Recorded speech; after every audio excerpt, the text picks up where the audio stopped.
A beautiful night. Welcome to another edition of Tudo, Tuga, the Everything Portuguese Soccer podcast. I'm Kevin Jesus. That's Christian Ferrer. That's Mitch Frere, as always. What's going And on, we have a guys? lot to get to today, so let's get right to it, starting with World Cup qualifying.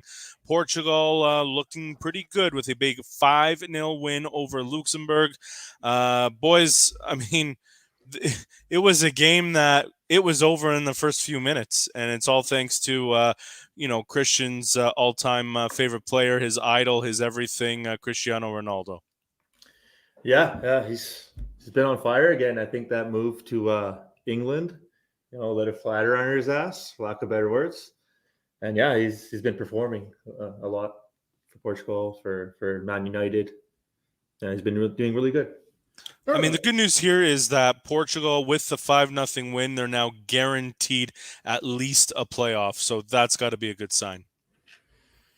Yeah, I think that was the big goal coming into this, was making sure we secured the win and secured our future kind of in getting into this tournament. But what I really loved about Portugal was not just Ronaldo, but I think, and I mean, keep in mind who we played against, but I finally saw for the first time in a while, I feel the team really start to gel and everyone perform at a high level with Ronaldo on the field. I agree. That was a big thing we touched up on last time was, with Ronaldo, without Ronaldo, and even another ones we touched up on, huge, was getting the most out of players like Bernardo Silva, Bruno Fernandes.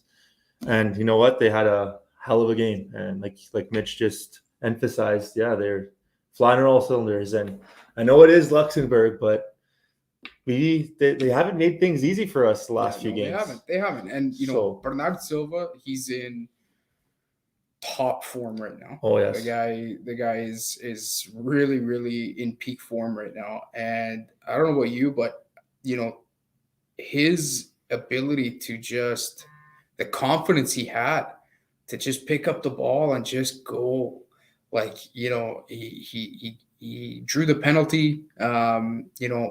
He was just all over, unbelievable, man. He was making plays. He was beating guys. He wasn't afraid to take guys on. I mean, it's that kind of confidence that we need from a guy like Bernardo Silva, right, in the seleção. And for sure. Like everyone was kind of in just peak, and maybe they kind of finally found that bit of gel that we've been waiting for. For sure. And honestly, I know another thing we also talked about is Bruno Fernandes and Ronaldo playing on the same team. You're emphasizing that maybe they wouldn't do well together, but you know what? They've been doing really good. A lot of assists. Even Ronaldo let him take a penalty shot. It didn't go so well for Bruno, but their chemistry is definitely building. And so far so good. Another thing I wanted to touch up on is the next World Cup is going to be mid-season. And I don't want to make too many excuses, but having a tournament after a long season, especially playing in the Premier League, a lot of our players play in the Premier League. It's game after game after game. They're playing in Champions League, they're playing in FA Cups, they're playing in leagues, and it's all high intense games. Coming into the last tournament, Bernardo Silva was down. Ronaldo didn't look the same. Bruno didn't look the same. Well, actually, maybe Ronaldo. Take that back. He top scorer, but I'm just saying, these top players, you're not really getting the most out of them. Yeah. And the next World Cup's mid-season, so I'm actually really excited.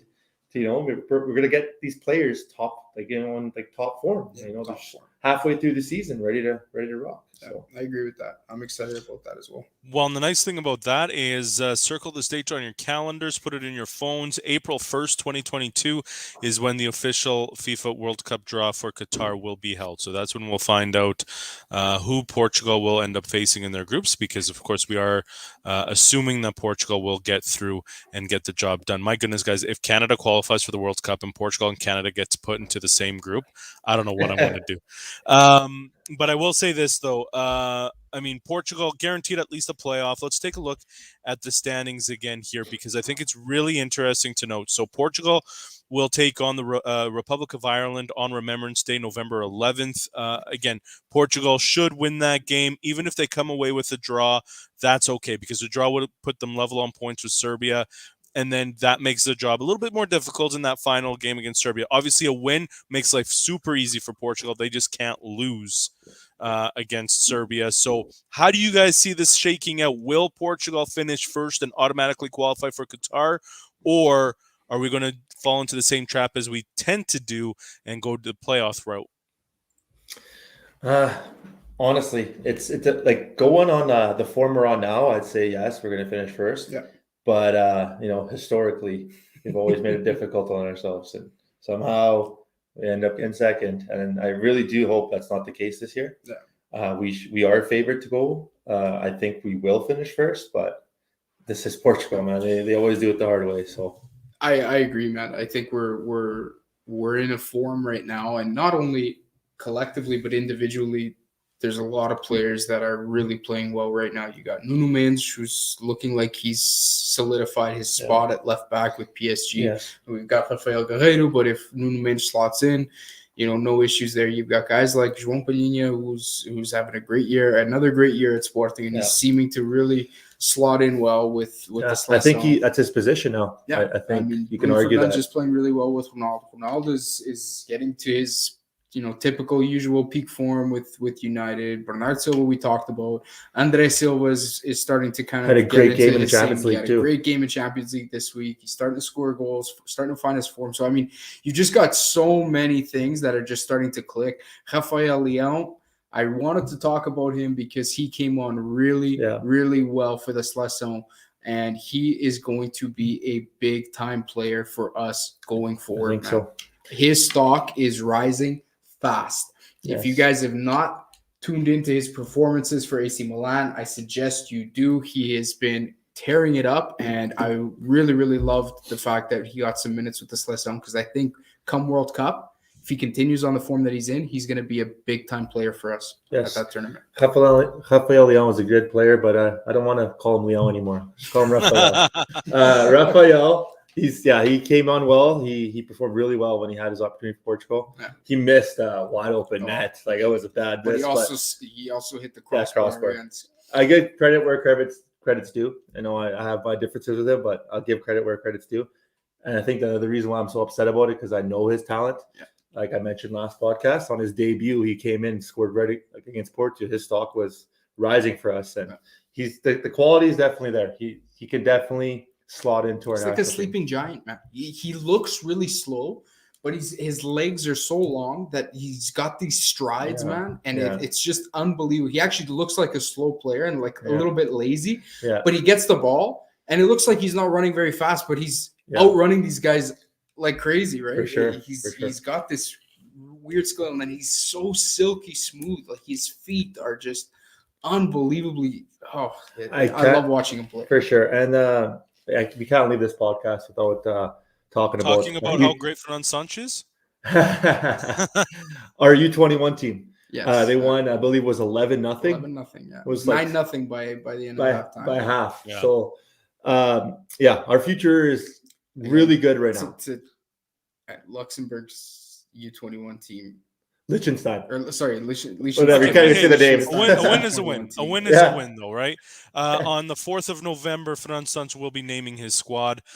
So will be interesting to see. I mean, these are the two biggest games of the year for Portugal as they try and get into Qatar. I'm gonna go a little off the table here, and I'm actually gonna mention my Sagi-Star of the week right now, because I think this opens up the conversation. And I'm going with Jota from Celtic. He's been really in form. Celtic's loving this guy.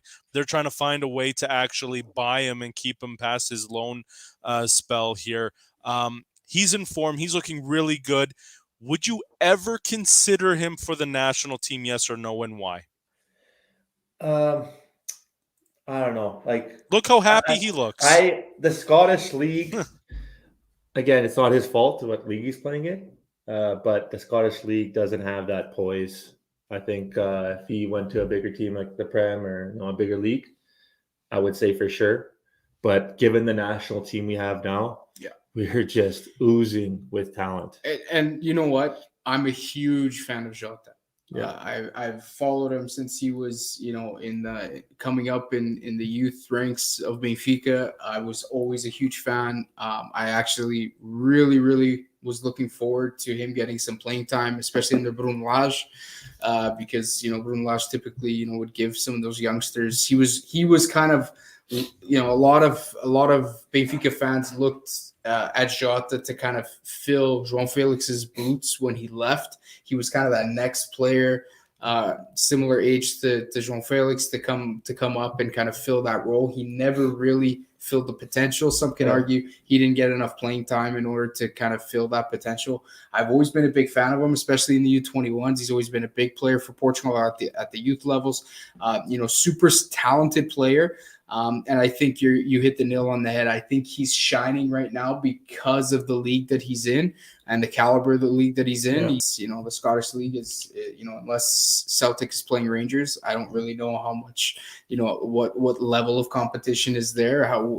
So I'm going to jump in though. I will say this though: Celtic has been really struggling right now in the Scottish Premier League.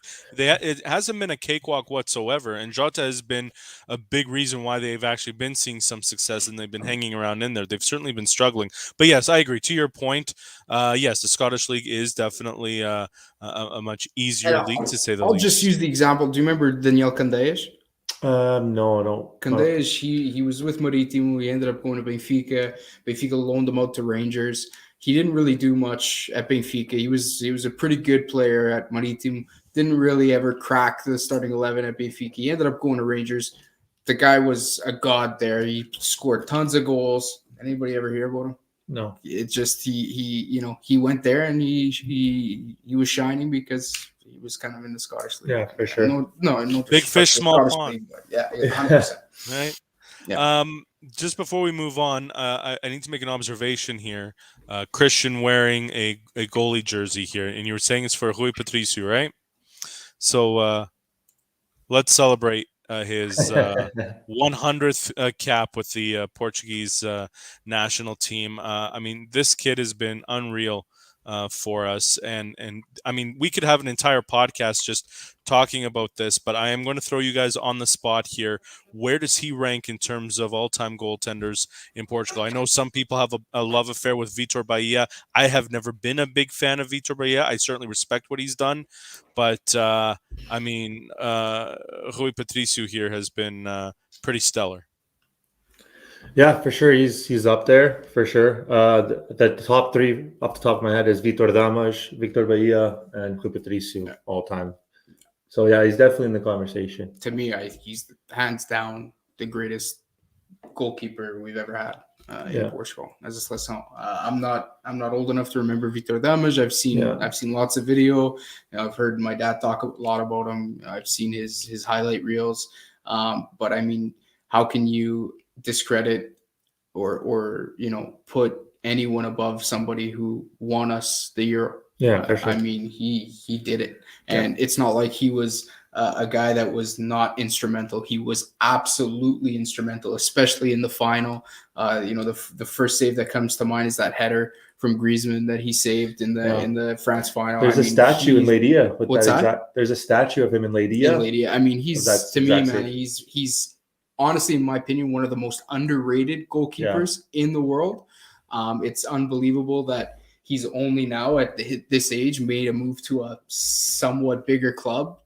Roma, to me, is not even where this guy should be. This guy should be playing in either one of the top Premier League teams or one of the, Real Madrid, Barca. I mean, you name it. This guy is there. He's absolutely elite. When he was younger, he used to struggle a little bit with the crosses in, with Sporting and stuff. That was kind of always his a little bit of his weakness, but he's sharpened up at every level. His experience, he's a complete goalkeeper. Okay, but what about Ricardo? Ricardo in 2004. I mean, man, do we look at him at all? It had Portugal won in 2004. You He's guys the wouldn't be reason we last, lost in 2004. That corner kick, that was his ball all day, man. I know. No, he's He's He's also the high. reason why. He's also the reason why we got that far. Looking He- at his hands. He's up there. I would still rate Patrice a little bit higher than him, but A little bit. He's like Yeah, but you know, 10 miles higher. I than have him. this memory in my head is when Ezebu went up to him and told him to take Right. his gloves off. Buddy, He amazing saved it moment. with bare hands, and then he Amazing scored the winning penalty shot. If you want to talk about best penalty stoppers, Yeah.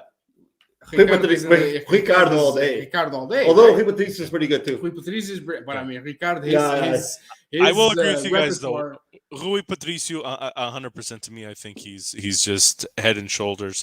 Like I said, Vitor Bahia is just the only one that I've just never really been a big fan of. But let's move on to Europe and Champions League. We're going to start with Sporting because, hey, two of us are big fans. And they had finally some success in Europe with a big 4-1 win over Besiktas. Obviously, Sporting needed to win this game in order to keep their hopes alive of not only progressing to the second round, but even the Europa League as a fallback. Guys, what is Sporting's chances here kind of moving forward? And just how much of a confidence boost was this for them? This game was massive, given that we lost our first two games. Our first game, I touched up on this last time. We were talking about depth. We don't really have crazy amount of depth. We were missing a lot of key players, and one of them I have to mention it's Seba Kouac. He was lights out. He was like the man of the match that game. And he almost had a first half hat trick as a center back. He scored 2 goals off the corner kick. Identical, man. They were like identical. And then the third one was off a corner kick too. And it was actually, if you look at it, I didn't notice this right away, but that ball looked like it was going in. And the guy waved his hand up. It was accidental. You can't argue that. But the ball's going to go directed towards the net. It changes the direction and the goalie saves it. So he could have had 3 in the first half and it ended up being a penalty shot. So yeah, that game was huge. We had Pot come back. We had Inacio come back. We had and can we just go back. So can we just talk about these uniforms? I mean, a few podcasts ago, I talked about how great Benfica's uniforms look, but man, these Sporting ones are sharp. They look great. Yes, I definitely do like that. No shocker, Christian, of course, likes it. I already have 2. I'm gonna have to get 3. I already have the original, the yellow jersey, and now this one. So, but yeah, to go back on the Sporting talk. We could have scored 6 or 7 goals. Paulinho hit the post and the crossbar. One of them was just wide open. This guy, I don't know, this for burning chances. He's number 1 in the world. I think he just seems like he needs 3 or 4 chances to score. But his last goal, our 4th goal, was an absolute beautiful goal. So realistically, though, we're looking here. Sporting again in 3rd place, 3 points behind Borussia Dortmund, 6 back of Ajax. I mean, I'm thinking Sporting's going to look pretty good going to Europa League. I mean, who knows if they can beat Dortmund, then maybe we can see something interesting happen here. But I'm guessing Sporting's going to finish 3rd. It can happen. Like, I mean, obviously, if you're a betting man, like you are. Kevin. You'd bet they were going to Europa League, but Dortmund didn't look too good against Ajax, and they had Holland, they had a full squad. Dude, can we just spanked. talk about Ajax for a second? Yes, like these guys are no joke, man. They are the real deal. They're only behind Bayern in terms of goal differential, 11-1, and they're not in a super easy group. Like I don't think anybody would have picked Ajax to top this group over Dortmund. Like. They're looking very dangerous, man. Yeah, but I'll be honest. Sporting, they have a chance against Dortmund. They gotta get some points against Dortmund. But if they play the way they played it against Besiktas and they're firing on all cylinders, and Paulinho brings his shooting boots, the ones that made him worth 20 million euros, those ones, if he brings those ones, maybe Sporting has a chance. But it's gonna be tough. But they played really well. Yeah, they did really well. A big game for Sporting is going to be the next one because we're going back to back against Besiktas. That's right. We're going to go at home against Besiktas now, and if we could win that game, that's 6 points. We're going into Dortmund at home. I know it's a long shot I don't think it's like Ruben Amorim says jogo, but Yeah. if those things come into play, I don't see why. Well, you guys are you don't have rooting a for chance. Ajax. If Ajax can beat Dortmund again, Yeah. and you guys can beat Besiktas, then you're level on points. Now it's a whole different. And we story. also have a little bit of an advantage because we play Ajax last, so they could be already qualified. Yeah. They could play, a different lineup, 100%. and we can get a result from that game. So, happen, Dortmund is favored to go second, but it's not by as much as it was, going into especially from the first game. Again, we talked about it. It was only 1-0. Yeah, Sporting didn't play that bad, and they well. didn't. You know what, Dortmund, but they didn't really impress us that game. Like they had that one chance that they scored at the moment, but you guys were missing a lot of elements. Yeah, in that game we didn't have a lot of guys, so I mean anything can happen. So. And how about Porto with a big 1-0 win over Milan? They needed that to keep their hopes alive, and boy, did they deliver! Listen, I'm gonna be the first to say I'm probably the biggest anti-Portista here, but I have to give credit where credit is due. Porto played unbelievably well. They played a very, very, very good game against, I think, a very good Milan team. Yeah, I honestly, from start to finish, they rewrote a lot of the wrongs from their game against Liverpool, and they looked like a Champions League team. Yeah, for sure. Just before I go into my analysis of the game, what do you think Costa said to him after the 5-1 loss? I don't know what the fuck I think they were spitting. There's a lot of spitting involved. Do you ever see that meme where that coach walks and slaps all the players in the head? I think that's what probably happened with Costa. I think Makak probably went in there and fucking smacked him around a little bit too. Oh my god! So yeah, they for sure got reamed after that game. But yeah, you hit the nail on the head. I watched. Unfortunately, I have a day job. What? This podcast doesn't pay the bills yet. So, what's it called? So I didn't watch the game live, but I went back and I watched the extended highlights. And I'm telling you right now, there was not one highlight of Milan that game. Porto. They had one shot on net. Yeah, it was a header. Yeah, and honestly, it was a pure dominance by Porto. Yeah. I don't want to get off the topic of Porto without talking about Luis Diaz. He is turning into a superstar. Man. Like he is. I could see this guy. On any team in the world right now. He was lights so out. Good, man. He is so good. Lights out. He is definitely a game breaker. And João Mario had another great game at right back, man. You know what? Porto has a lot of great, talented players coming up. Yeah. Absolutely. Oh, Christian saying that? My goodness. Wow, hey, it's not Benfica. It's a little bit easier to swallow, I guess. Yeah. But you know what, though? Porto we always knew they were going to be in tough in Group B here. But they've certainly done well through the first half of games, tied for second place.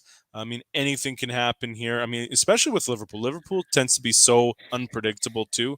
So there could be an opportunity for Porto to pull out a bit of a surprise. They're going to have to pull it out again against Milan, and then obviously see what they can do against Atletico Madrid. So too close to call to see where Porto is going to end up. And then that brings us, as we scroll down here in the standings, to Group E. Benfica.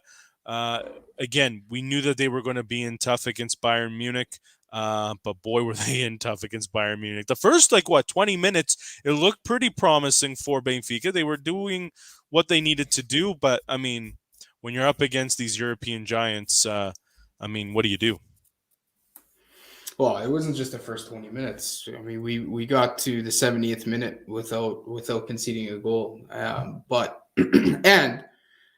not only sitting back. Weren't a couple of those goals called back, though, by VAR? A couple of goals were called back, but Manuel Neuer made 2 robotic saves. Yeah. And when I say robotic, they were Superman saves. I feel this tension. Mitch is about to go off, so I'm going to take a step back and take the line. We were going blow for blow with arguably one of the best teams in Europe. Yeah. And even the commentators were saying they could not believe how competitive Benfica was being. We were not sitting back.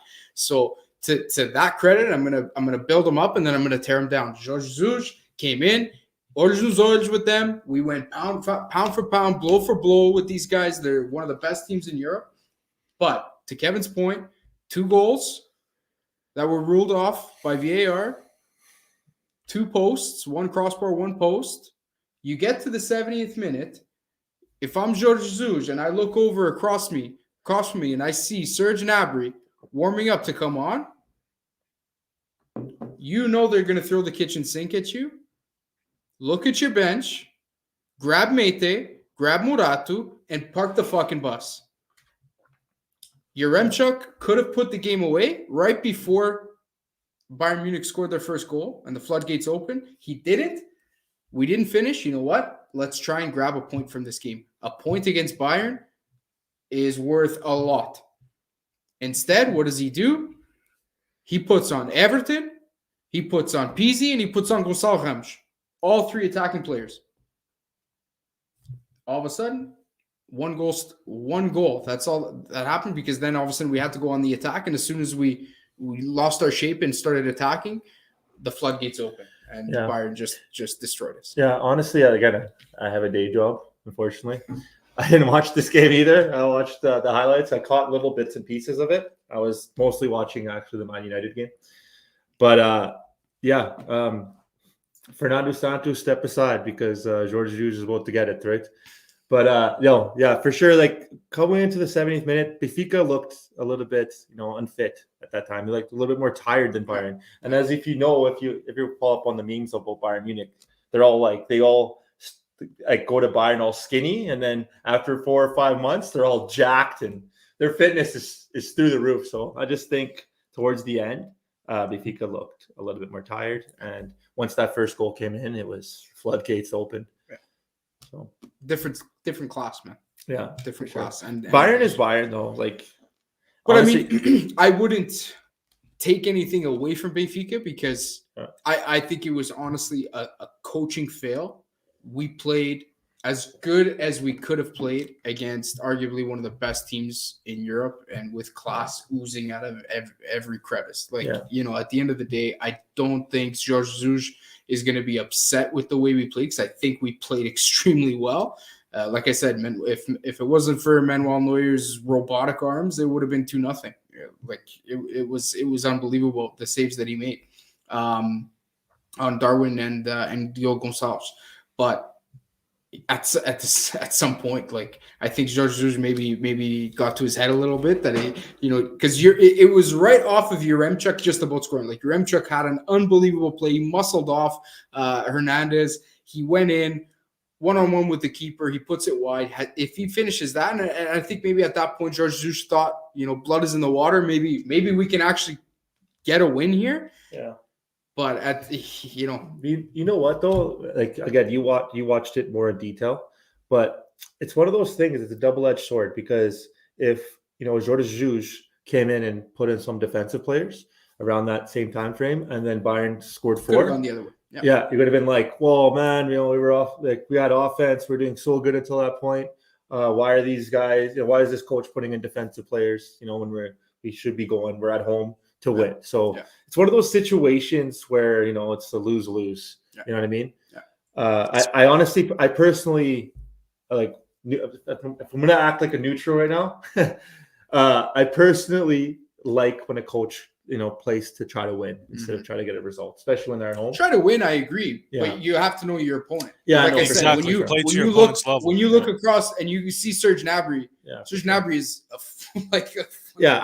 I'm not saying you're wrong. When you look across and you see there, because what that indicates to me, if I'm a coach, because he took off Pavard for Gnabry. So when I see him taking off Pavard for Gnabry, I'm saying, okay, they're throwing the kitchen sink at us at this point. They're throwing everything we got. I have to defend. Like, we have to defend like our lives depended on it. Yeah, for sure. That to me was the coaching gap. I'm not saying that was the right decision. I'm just saying I can respect that. Trying to go in, attack. Yeah. Especially when you're at home, to try to get a result. I'm not saying it was the right thing, but like I said, I like it when teams do that. And speaking of losing and all that stuff, we'll keep talking about Benfica. They're the only team that has lost in the Portuguese league so far this year, yet they're still in first place. 7 wins, 1 loss. This week, and we'll get to our panel picks in just a couple of moments here, but what's this league kind of look? They've had a few weeks off now. They've had the Taça de Portugal. They've had the international break, and they've had now European action. So they finally get back into it this weekend. what are we kind of thinking here? As we've gone through a good chunk of the season so far. Again, Benfica in first, Sporting in Porto. Again, no surprise in the top three. It's going to be nice to see the league get back into it. A couple players coming back from injuries, Pedro Gonçalves being one of them. Rafa's back for Benfica, so that'll be nice to see. It'll be nice to see the league get kicked off again. It's like we've talked about many times. It's been a very competitive league, and there's going to be some good games coming up. So I'm looking forward to it. Yeah, I know I keep bringing this up, but a while back though, that Sporting Porto game, we were saying if that was the end all be all, and I was mentioning that teams go through moments. Sporting just went through a bad moment. They a lot of injuries and stuff, and now they're getting it back. Now it seems like Benfica, they were at they just peaked with the Barca win, and then now I'm not saying they're dipping, but they had that loss with Portuguese. Bayern is expected, but I'm just saying teams have forms, right? So it's going to be interesting with these seasons. It's who can. It's a marathon. It's sometimes it's not even who's the best team. It's who can last the longest, who can get those last 93rd minute goals at the end. So it's definitely going to be very, very interesting. Very interesting. I also want to point out that early on, Mitch said that Santa Clara was going to have a pretty decent season, and that, in the words of Moripovich, the lie detector came back. That's a lie. So that's how that's going to work. Since we're talking on the Portuguese league, then why don't we go ahead and make some of our panel picks? Let's go.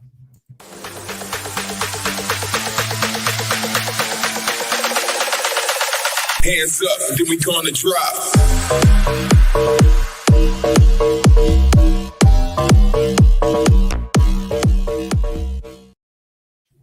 All right, guys, lots to get to with this, and we will first, of course, start off with how we did last time around, and you guys were the winners of the week, going 4 for 1.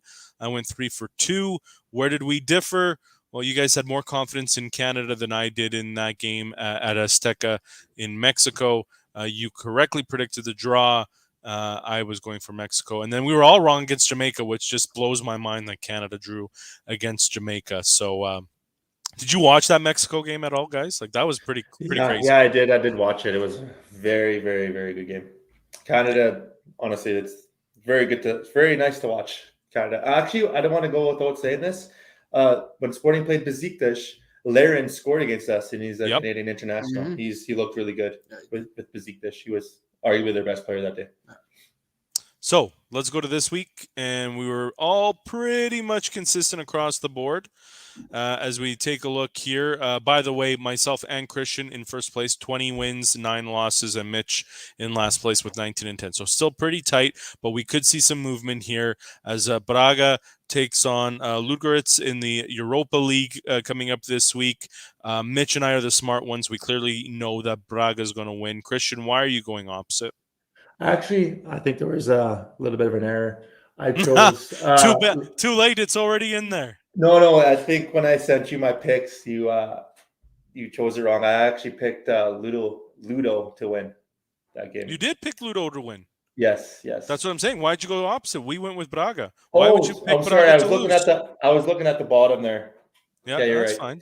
Honestly, I thought you guys both would pick Braga, so I wanted to go first. Kevin was a little bit cocky. Reward, man. Kevin was a little cocky last week. His tone has changed a lot this week. I think he's very monotone right now. A little humble pie on my part. He's hiding in the corner a little bit. Yeah. We're tied for first. So honestly, I looked at their last few fixtures, and they look like a pretty decent team, and they're at home. So just to be a little bit different, I chose them. Okay, and we're all thinking Porto, Sporting, and Benfica will easily get wins this week in the Liga. So then we go back to Braga versus Gil Vicente in the Liga. And again, Mitch and I are the smart ones. We're going with a draw. Mitch, why did you go with that? Hey, man, Batalha do Minho, I think the guy, Gil Vicente looked good. My buddy Fran is in my pool. He's been getting some nice points for me. I think he's going to be on on form again. Yeah. No, I think Gilvison's actually looked pretty decent this year. So I think against Braga, they might be able to squeeze out a point. So. Okay, so that brings us to the Sagi-Star of the week presented by Sagi-Pair North America. Visit sagipairnorthamerica.com for more information. All right, we are going. I already talked about Jota. I'll say it again to get the record on there. I think Jota is the Sagi-Star of the week. He's just been on form for Celtic. No surprise there. And Christian, surprise, you're going with a Sporting player for yours. Do you blame me though? No, you can't. El Capitan. He was lights out. And not only did he get 2 goals, and potentially could have got 3 in the first half. Defending, I don't know if you've seen how many times he put Besiktas offside. It must have been like 20 times. Like he's just El Capitan for a reason, and he had a huge game. We missed him big time in the first game against Ajax, and yeah, I think for me that's no doubt this guy should get Sagi-Star. Okay, so then that leaves this guy for Mitch's Sagi-Star of the week. Rui Costa, man. Yeah. One of my favorite players growing up, and officially very, very proud to see him as the president of Benfica. And not only this, I think the reason I wanted to make him the Sagi-Star was just to talk about the way that he's transitioned into this role. He wanted to call elections. He could have very easily not have called elections. He wanted this to be fair. He wanted to. I think he's really looking forward to ushering in a new era at Benfica. And really move away from the dark cloud that was Vieirismo in the last little bit. One of the things that he did, he actually held a debate on live TV, on Benfica TV, which hadn't been done in years, man. Luis Vieira would never allow it for years. He never debated anyone on TV. So the fact that he went up against Benitez and had a debate and talked about his ideas, he's an icon, not only in Benfica, but in Portuguese soccer. I think he can also do a good job of kind of mending a little bit of the relations between Porto and Sporting and some of the other presidents around the league. I think it's important that Benfica has a good relationship with all teams. I mean, you're never going to get rid of the rivalry, but I think it's important at that top level that the presidents get along, and because it's important that we have a very cohesive league. And I think he can bring that. Pinto Costa already came out and said, I have a very good relationship with Rui Costa. I respect him a lot. So I think just the first little bit has been good. It'll remain to be seen whether he really has that positive impact. But just the first little bit, I think it's great to see. I have a couple things to ask you, if that's okay. Yeah. So one, was there any doubt that he was going to to be president? I don't even know who the other guy guaranteed. was. No, they needed a candidate. I think it was just like, we threw a, Noronha Lopes election. would have been the only guy, him or there's another guy anyway, Rui Gomes da Silva, that could have ran. They were the only 2 guys that ever really kind of. I heard a lot of people didn't want to run. It was surprising. Yeah. Well, why would they? Yeah, they already know it was for Rui, Yeah. and then they don't want to, piss him off and get kicked out, right? What's your other question there, Christian? So the other thing, and again, I'm actually asking you this honestly. I don't know. There's just been a lot of things I've been hearing about that, pretty much Vieira is still going to be running Benfica. Obviously, his title's gone, but all of his guys are there. All the same people, the coach he brought on, everybody's the exact same. So what do you think about that? I don't know, man. Honestly, it's hard to say. Obviously, there's a lot of people that are still there. The CEO of Benfica is stepping down.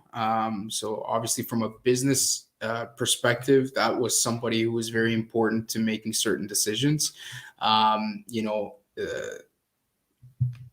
Could he still have influence, or could some of the people that were there still have some influence potentially? But not necessarily everything that Vieira did from a business perspective with Benfica was all bad.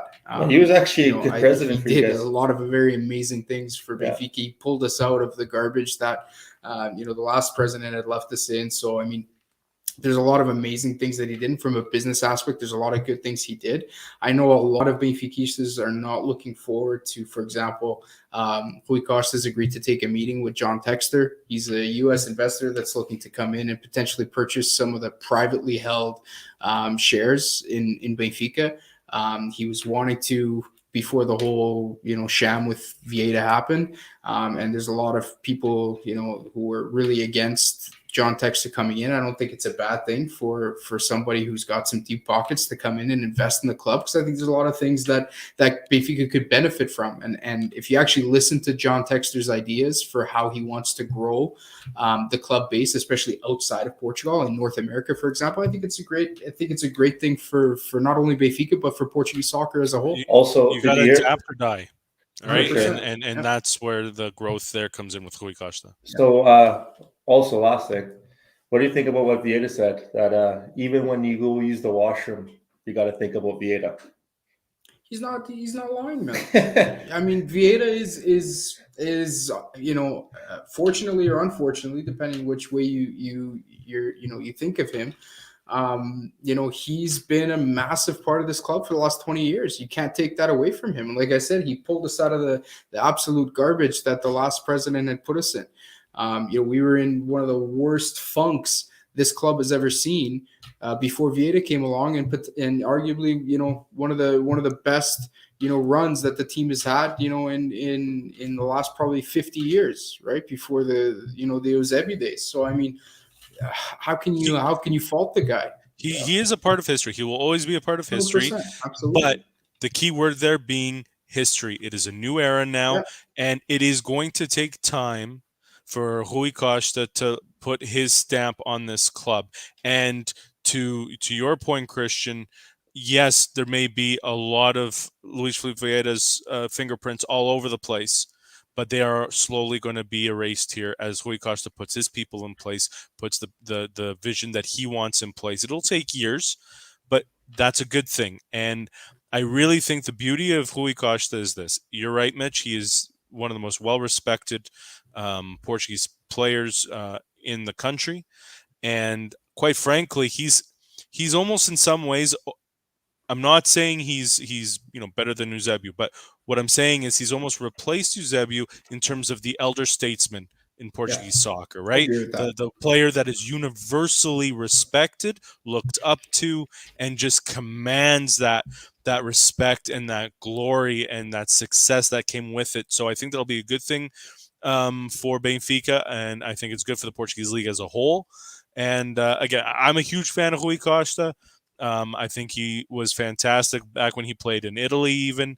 And I mean, of course, who can forget 2004, that unbelievable moment. Still one of the highlights, especially with the late Jorge Perestrello, with the play-by-play call of that goal. It still gives me chills to this day. So I think it's a wonderful thing for Benfica to have Rui Costa on board. Yeah, I agree. So, guys, we're running out of time here. Final thoughts before we wrap it up? Morty, what's your final thought? No, it was honestly, since we last talked, a lot has happened. But outside of Benfica's game today, even though there was a 4-0 loss, there was still a lot to be. I'm really proud of Portuguese soccer this week, man. From Sporting's performance, the Port's performance, and even Benfica's performance against Bayern.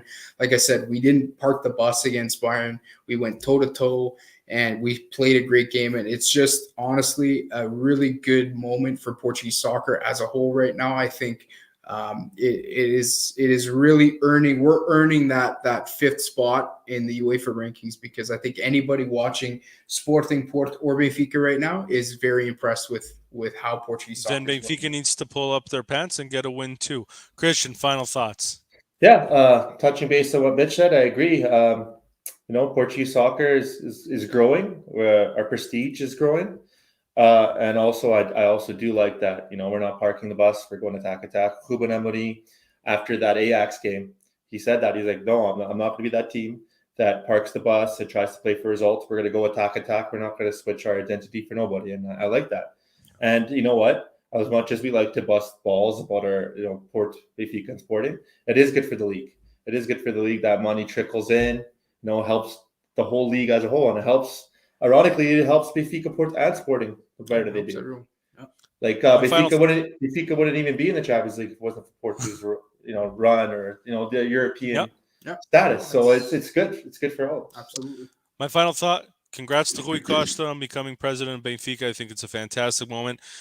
Give Jota a chance with the Portuguese national team. Maybe not in this next call-up, but once we qualify for the World Cup, and we will qualify for the World Cup, bring him up. Let's see what he can do, because who knows? Maybe he'll be like Otavio, and he'll surprise both of you, and he'll end up being a really good call-up. And, of course, finally, Fran Sanch, a great manager. I just got to throw that in there. November 4th, they're going to name the squad, and you better believe that we'll have a lot to talk about when they name their squad, and we have so much more to talk about, of course, as the league and European competition continues. So Mitch, Christian, I'm Kevin. Thanks for tuning in to the Tuga, the Everything Portuguese Soccer podcast.